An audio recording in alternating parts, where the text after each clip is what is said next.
మరి ఈరోజు అత్యంత ముఖ్యమైనటువంటి సమస్య రాష్ట్రంలో గ్రామంలో ప్రతి ఒక్క వీధిలో ప్రతి ఒక్క పట్టణ ప్రాంతాల్లో ప్రతి ఒక్క గలీలో బెల్ట్ షాపుల బెడద విపరీతంగా పెరిగిపోయింది.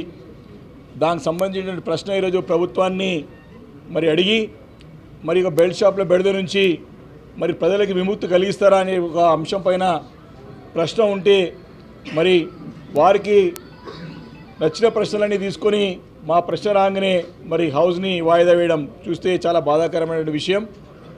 మరి గతంలో పిసిసి అధ్యక్షుడు ఉన్నటువంటి రేవంత్ రెడ్డి గారు మరి గతంలో అసెంబ్లీలో కాంగ్రెస్ పక్ష నేతగా ఉన్నటువంటి బట్టి విక్రమార్క గారు వీరిద్దరు కూడా మేము అధికారంలో రాగానే ఎక్సైజ్ పాలసీని మేము చేంజ్ చేస్తాము, బెల్ట్ షాపులు పూర్తిగా ఎత్తివేస్తామని చెప్పేసి కూడా వారు అభయహస్తంలో హామీ ఇవ్వడం జరిగింది.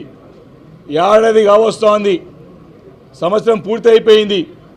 బెల్ట్ షాపులు తీయకపోగా ఇంకా బెల్ట్ షాపులను ప్రోత్సహించి పెద్ద ఎత్తున ప్రతి వీధిలో ప్రతి గల్లీలో ఈరోజు బెల్ట్ షాపులు పెరిగిపోయినాయి. మరి వారిని బెల్ట్ షాపులు నియంత్రించడానికి ఏమేమి మీరు యాక్షన్ తీసుకున్నారంటే వారు ఇచ్చిన సమాధానంలో చూసాం, లిఖితపూర్వ సమాధానంలో పూర్తిగా బెల్ట్ షాపులను ప్రోత్సహించే విధంగా వారి యొక్క చర్యలున్నాయి. ఆబ్కారీ శాఖ వారి కానివ్వండి, పోలీస్ శాఖ వారి కానివ్వండి, ప్రభుత్వం తీరు కానీ కేవలం ఎన్నికల సమయంలో ఎన్నికల కోడ్ ఉన్నప్పుడే కేసులు అయినాయి తప్ప దాని తర్వాత నామమాత్రంగా రాష్ట్ర వ్యాప్తంగా 100-150 అయినాయి.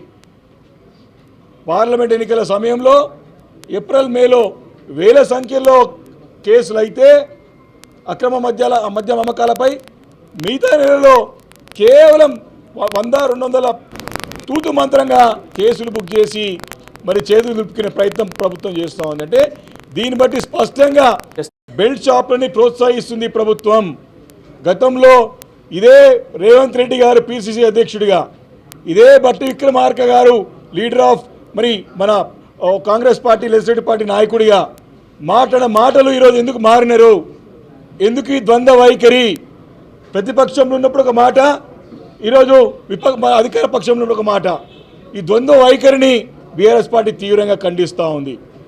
వారు పదే బెల్ట్ షాపులు లేకుండా చేస్తాము, ధరలు కూడా పెంచామని చెప్పేసి కూడా మరి ముఖ్యమంత్రి గారు గతంలో పిసిసి అధ్యక్షుడు హోదాలో మాట్లాడిన మాటలు ఎప్పుడు ఈ బెడద తీరుతుందని చెప్పేసి బట్టి విక్రమార్క ఇద్దరు మాట్లాడినారు.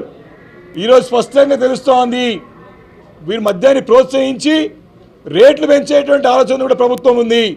ఆ విషయంలో నిలదీస్తామనేటువంటి ఆలోచనతో మరి ఈరోజు సభని వాయిదా వేసుకుని ప్రశ్న దాటివేసే ప్రయత్నం ప్రభుత్వం చేసింది ఈరోజు. కాబట్టి ఇలాంటి అంశాలు ముఖ్యమైన అంశాలు. దాంతోపాటు ఈ యొక్క బెల్ట్ షాప్ల పేరు మీద గీతా కార్మికుల ఇండ్లపైన గ్రామీణ వాతావరణంలో గీతా కార్మికుల ఇండ్లపైన దాడులు చేసి వారిపైన అక్రమ కేసులు బనాయిస్తూ ఉన్నారు. మరి గతంలో బీఆర్ఎస్ ప్రభుత్వం ఉన్నప్పుడు మరి హైదరాబాద్ నగరంలో మూసివేసినటువంటి ఈ యొక్క గీతా పారిశ్రామిక సహకార సంఘాలు కళ్ళు దుకాణాలని ఓపెన్ చేసింది కేసీఆర్ గారి నాయకత్వంలో.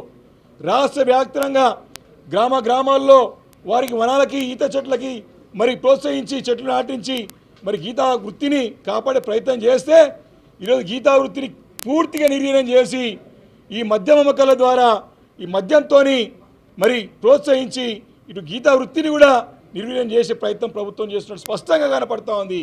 కాబట్టి దీనిపైన సమాధానం చెప్పలేదు ప్రభుత్వం, చెప్పలేకపోతున్నది. వారి ద్వంద్వ వైఖరి బయటపడుతూ ఉన్నది.